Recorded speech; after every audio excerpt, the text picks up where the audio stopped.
Domingo a la mañana, Monasteriki, y ya se ve al fondo la Acrópolis. Esta hermosa vista es de el Areópago, esta colina en nombre de Ares.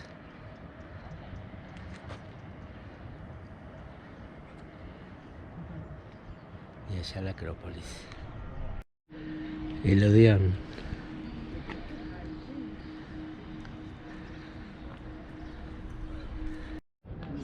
El templo de Atenea y el monumento de Agripa.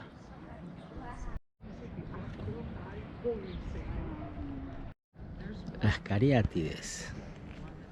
Y acá el Partenón.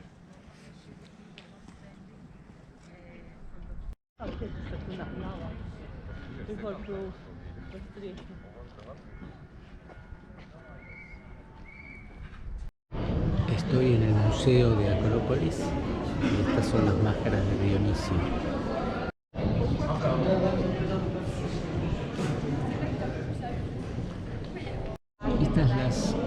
Estas son las originales. Según cuentan eran 6 y hay una que está aparentemente, por lo que entendí, robada por el Museo Británico. Las que están en el templo son copias.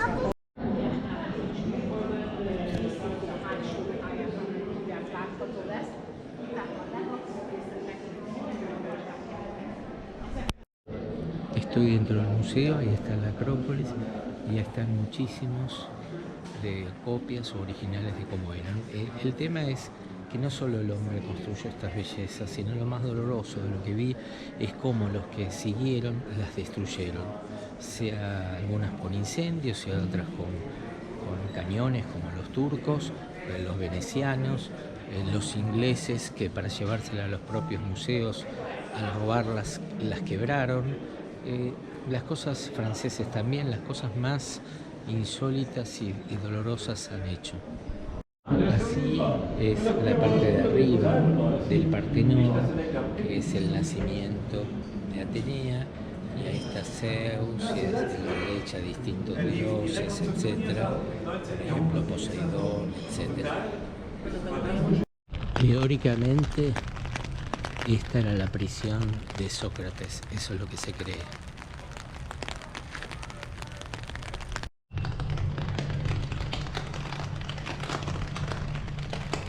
Columna jónica, columna dórica. Así es la jónica. Allá arriba está la pierna de una escultura y acá está la escultura. Lo que me llama la atención es el detalle exhaustivo de cómo hasta los pies están perfectos, aún algo que está a tanta distancia. Por lo que entendí, a todo este sector se llama ágora, que es donde se juntaban los griegos a discutir en plena democracia y demás. Y aquello que voy a visitar allá no es el ágora en sí, sino el templo de Festos.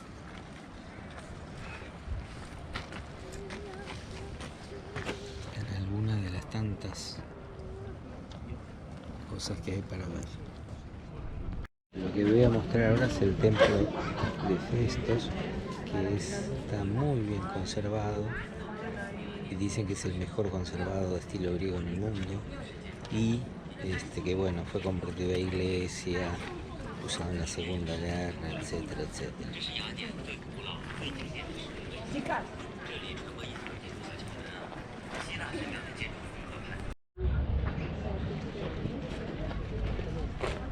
Esta es una muy buena vista porque allá arriba se ve la Acrópolis, ahí abajo el Ágora y acá este impresionante templo que ya mostré varias veces, que es el templo de Festo, que está excelentemente bien conservado. Esto formaba parte del Odeón de Agripa, que era un lugar inmenso donde había espectáculos musicales inmensos. Había lugar para 1000 personas. Hay muchos barcitos, muchos lugares lindos al lado de todas las ruinas. Esto es Monasteriki, mi hotel está excelentemente ubicado a 2 cuadras de acá nada más, que hay muchísimos cosas para vender, hay un flea market y todo muy interesante. No sé muy bien qué va a haber, pero parece que hoy es carnaval. Por eso hay alguna gente disfrazada.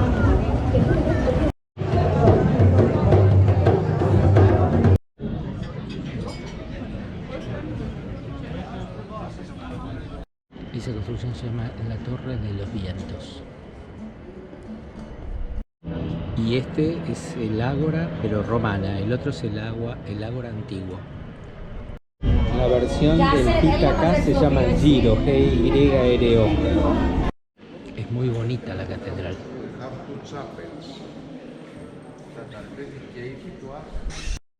Una pequeña capilla en un edificio. Sapellón. Columnas corintias, supongo. Eurípides. Sófocles, así se dice Sófocles.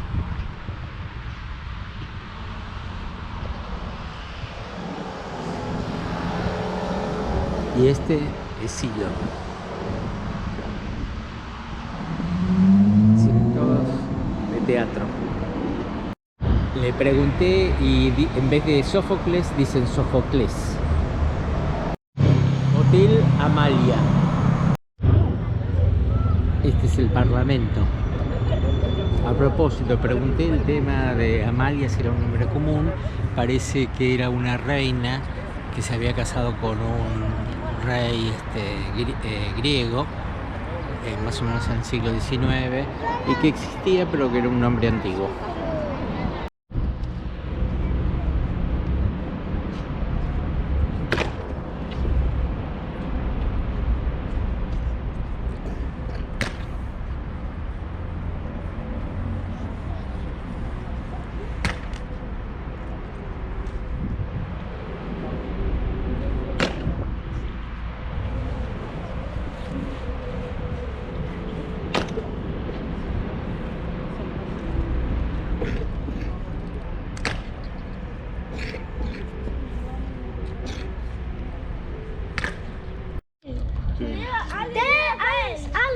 Estoy en el Parque Botánico.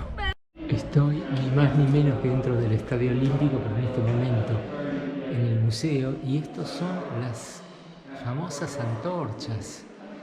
Esta es Torino, Vancouver, Beijing, la del 2022. Sochi, creo que es Rusia, la de Corea.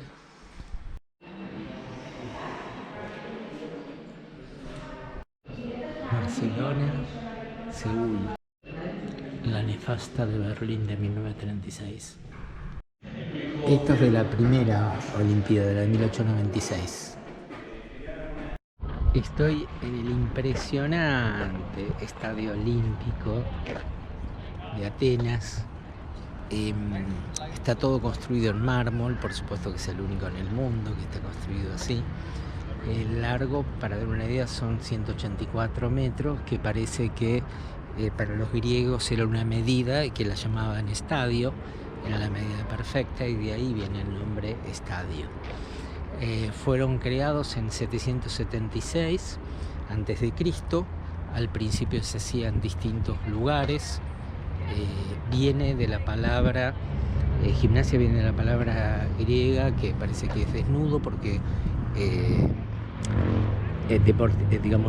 competían desnudos. Hasta el año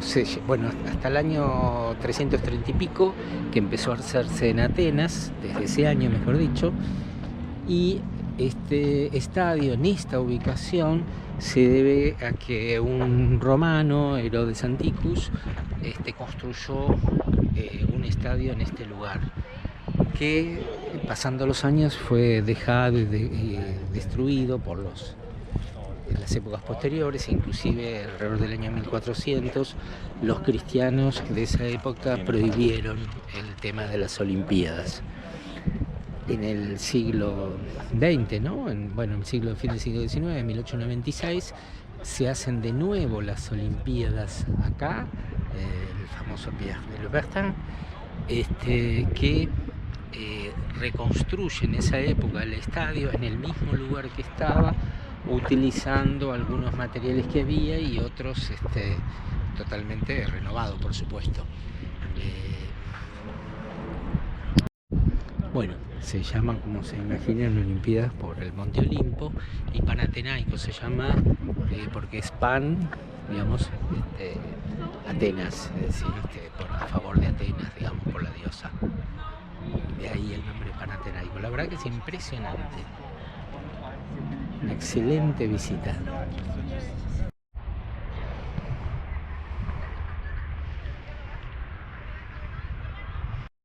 Para mí es una de las vistas más impresionantes del mundo.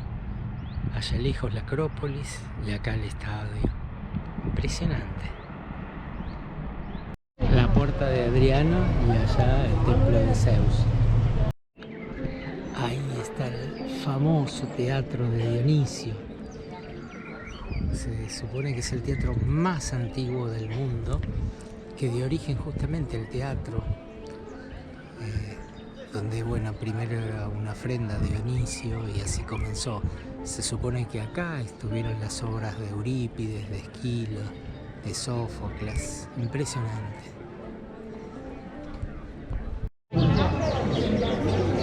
Ahora se llama Sordas. Qué hermoso lugar. Estoy en la estación de tren de Atenas. Me estoy yendo a Meteora. En el centro hasta acá uno pasa por lugares que la verdad que no son nada lindos. Me hace acordar de Constitución.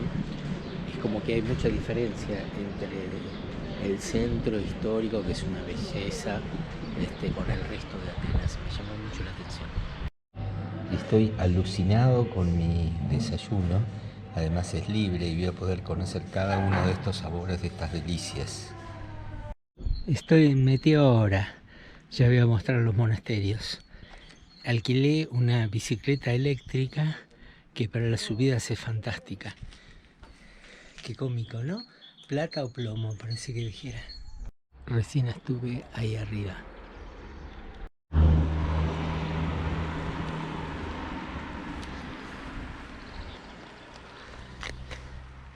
Y esta es mi motorbike.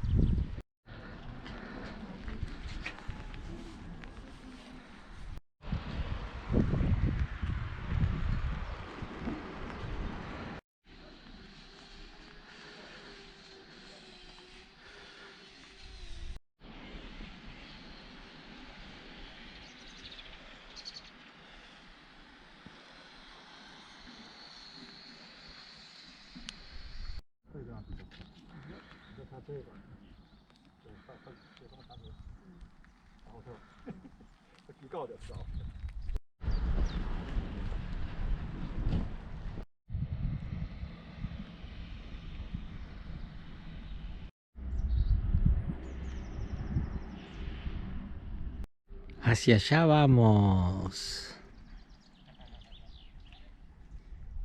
Llegué al monasterio que estaba filmando. Impresionante, ¿no?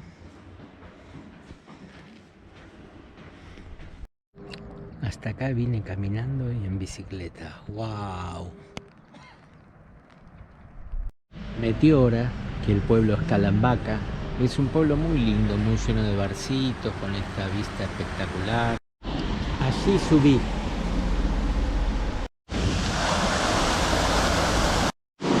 Esto es Lithoro. Qué emocionante. Eso que se ve allá atrás es el Monte Olimpos. Como es de imaginar, el más alto de toda Grecia, de alrededor de 1900 metros. Y que bueno, de ahí todo, Olimpíadas, Olímpico. La verdad que es emocionante estar acá. El pueblo se llama Lithoro. Se me ocurrió parar, no lo tenía pensado. Estoy en Tesalónica, en el Museo Judío, y acá están la lista de los que murieron en la Shoah de este lugar. Y bueno, ahí puedo ver a León, Lea, Clara, 1911, Julia, 1908, y Alberto 1912, que yo creo que no fue el hermano de mi papá, de mi abuelo por la edad. Gibré acá lo escriben T, Z, I, B larga, que para ellos es F corta, R, E. Esta es una escuela judía en Demótico. Y esta era la sinagoga judía en Demótico. Y lo interesante también es la estadística de gente que había del 28 al 40, y ahí se ve que en esa época, según esto, había en Dimótico 684 judíos. Parece que en ladino es demótica y en griego es didimótico. Acá dice que cuando los judíos primero arribaron en Tesalónica después de su expulsión de España, ellos se asentaron en el barrio, en el área de Giantina Street, de tal lugar a tal lugar. En el comienzo del siglo XVI, los otomanos les hacen mención de 16 barrios judíos. Una canción en ladino. El novio le dice a la novia: ¿cómo se llama esta cabeza? Esta no se llama cabeza, sino linda pertoucal. Así.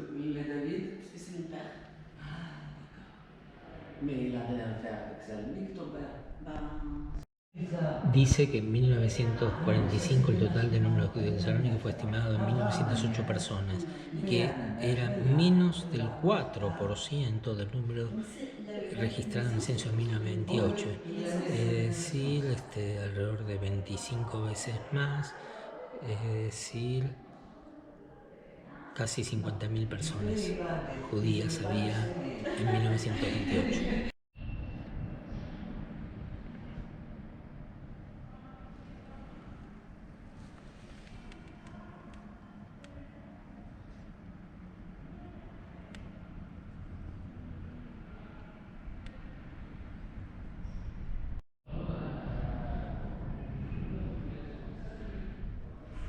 Dice que en 1873 la Alianza Israelita Universal se estableció en una nueva escuela en Tesalónica.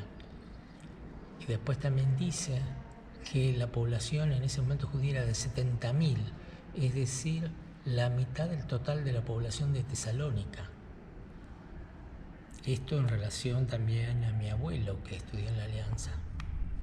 Muy importante, el 27 de octubre de 1912 Tesalónica vuelve a ser nuevamente griega, que antes estaba justamente en el Imperio Otomano, justamente en 1890 que nació el abuelo. Parece que en 1917 hubo un brutal incendio.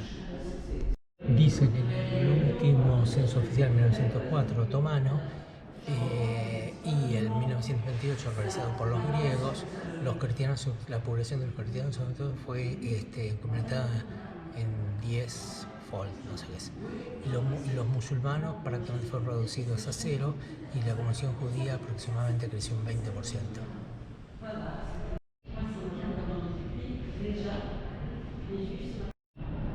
Ahí habla del barón Hirsch, o del barrio del barón Hirsch. Esta es la terrible fecha, el 9 de abril del 41, cuando los alemanes entran en Tesalónica.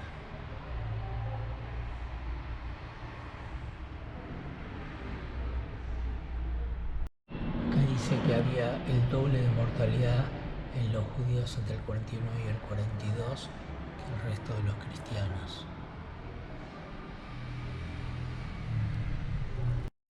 Qué fuerte, era el año que recordaba, 1943, así como en Demótica fue el mismo año que se llevaron a los judíos. Acá dice que 46.000 judíos fueron llevados de Tesalónica y mandados a los campos en Polonia. Esto me parece muy interesante. En 1945 había 724 judíos sobrevivieron, de 416 hombres y 308 mujeres. Después fueron llegando los que volvieron de los campos de concentración, en total 1950 personas. Y antes hablaba de los que eran españoles hablantes o griego hablantes. En muy poco tiempo lo deportaron, en 4 o 5 meses.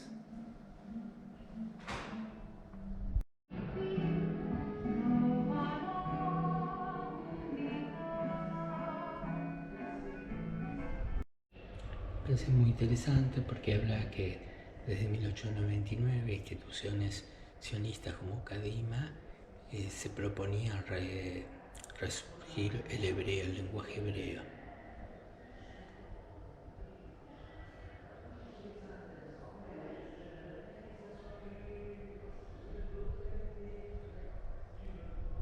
Muy interesante, habla de los romaniotas, que se refiere a los los judíos que hablaban griego ya desde el siglo III a.C., para diferenciarse de los judíos que justamente vinieron después y que venían de España.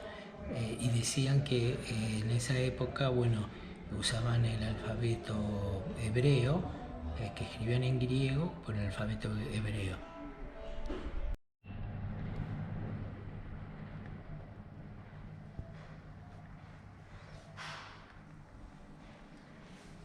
Caritas dulces.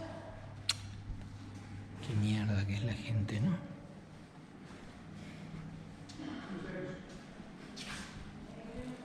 ¿Quién se sentaría ahí?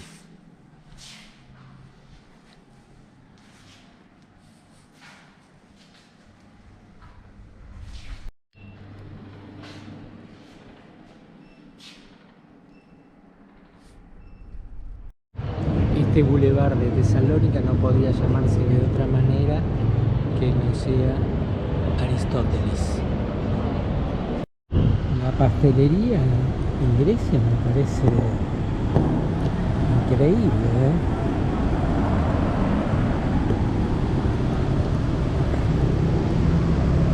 Esta torre es un ícono de la ciudad de Tesalónica, se la llama Torre Blanca.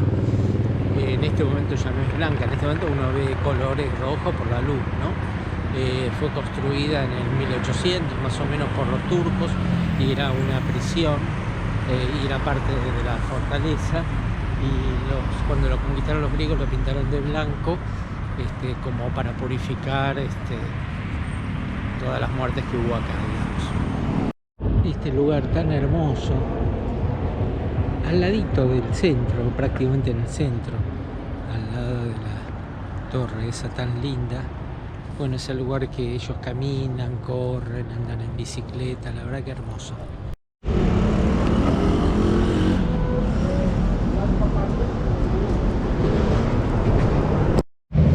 Esto es lo típico de espinaca, de queso, ahí dice feta, para mí me parecía ricota. Estos tipos de pancitos muy ricos, de espinaca, de pollo. Una pequeña capilla en un edificio. Y allá está un arco histórico y otra capilla. Esto es el arco de Galerio, que fue un emperador del siglo IV. Y bueno, está muy bien conservada. Escuchamos un poquito de música griega y también estos estudiantes que están protestando porque parece que quieren privatizar la facultad o algo así. Estoy en la Villa Modiano, que parece que fue una mansión judía que después fue usada por el gobierno. Me parece muy curioso que el cartel, además de indicarte los metros que faltan para tal lugar, te digan las calorías que vas a consumir, y además el tiempo en minutos en bici o caminando. Otra villa, Ahmed Kapanzi, que fue una familia judía convertida al Islam y que finalmente fue cedido a Grecia, y acá fue la casa de la Cruz Roja durante la ocupación alemana.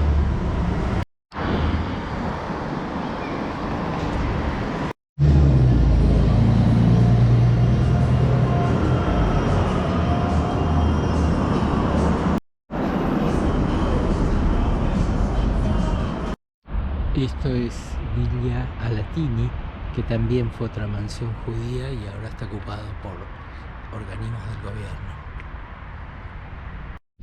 Hoy estoy en Tesalónica, el día es precioso y qué lindo es caminar por acá, tan al lado del agua, un agua azul hermosa.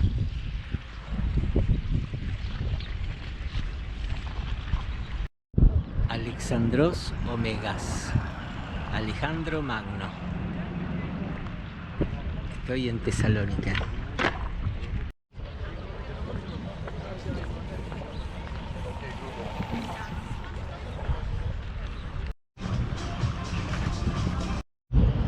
Esta es la vista hermosa hacia el agua. Insisto,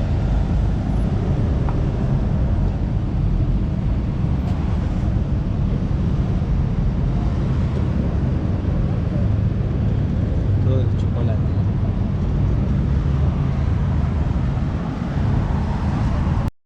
Acá los cordones son de mármol, no son de granito. Así es el subte en Grecia. Está como muy intervenido, ¿no? Así es el Pireo, de donde salen los barcos grandes para ir a las islas. Estoy en Delfos, Delfi, como llaman ellos. Este es el templo de Apolo.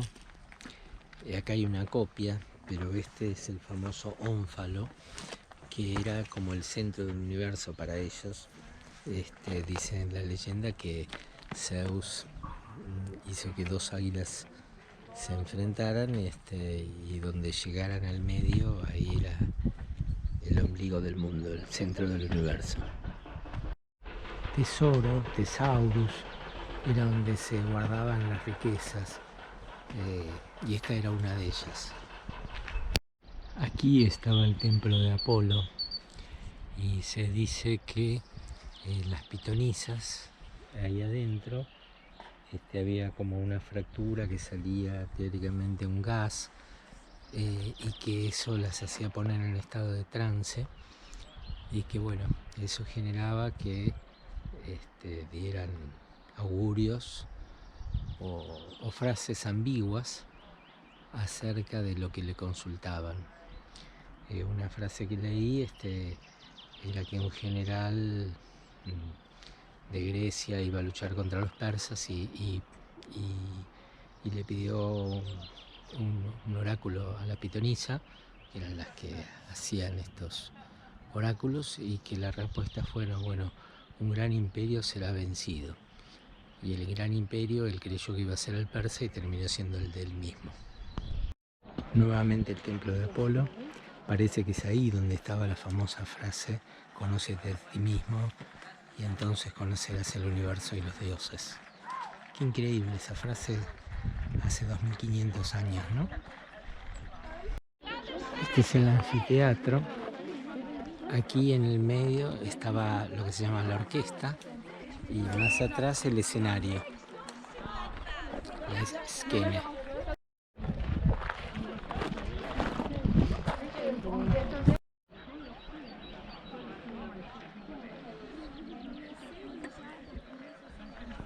Aquí estaba la fuente Castalia, que era la entrada para purificarse antes de entrar al oráculo de Delfos. Este era el templo, el santuario de Atenea. Así era. Un terremoto además lo destruyó.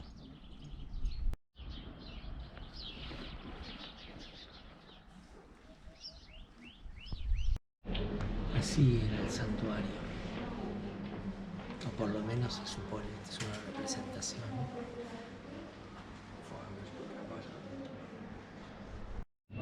Esta es la estatua de la famosa Sphinx.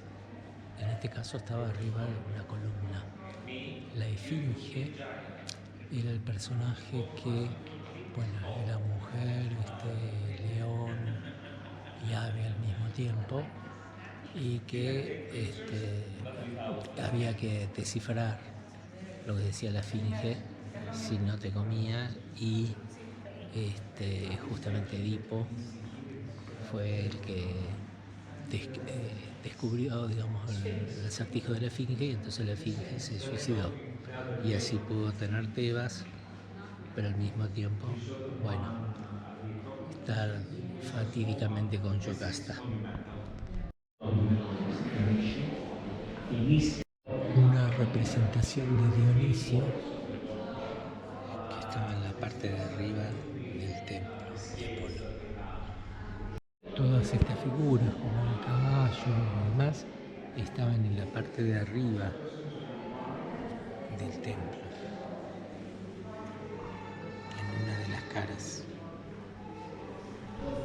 Parece que esto era un himno a Apolo, pero lo interesante es que entre los renglones hay símbolos que hablan de la música, una escritura musical, y que es una de las más antiguas o la más antigua que se conserva. La columna de las bailarinas, y ahí se ve cómo eran. Se supone que era un filósofo. Este es el ónfalo, el ombligo del mundo, y la representación son como tejidos de lana. Esta parte de la auriga se conservó muy bien porque gracias al terremoto se encontró debajo de las rocas. Y ahí te ponen cómo era todo y las partes distintas que se encontraron exactamente. Desde el pueblo de Delfos. Disfrutando mi último día en Grecia y comiendo esta rica pizza en Delfos, en este lugar maravilloso.